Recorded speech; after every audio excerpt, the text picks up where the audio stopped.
బాగా చనువుగా, ఆత్మీయంగా, ప్రేమగా ఉండే మనుషుల పట్ల కొందరికి చిన్నచూపుంటది. ఏముందిలే అనుకుంటారు. వారితో మనం ఎలా వ్యవహరించినా చెల్లుబాటవుతుందిలే అనిపిస్తుంది.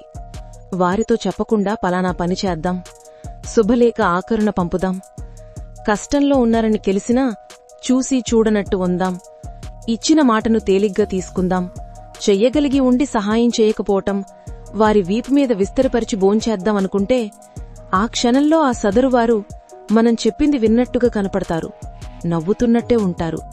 కాని వారి లోపల మనసు చిట్లుతున్న చప్పుడు మన చెవిన పడకుండా జాగ్రత్త పడతారు.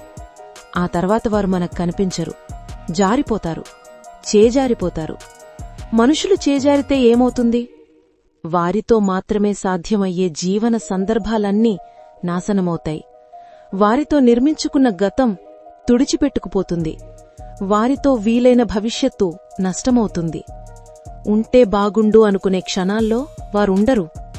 డబ్బు, దస్కం, పలుకుబడి, క్షమాపణ ఏదీ వారిని మళ్లీ వెనక్కు తీసుకురాకపోవచ్చు. హాయ్ హలో బాపుతో 1,00,000 దొరుకుతారు.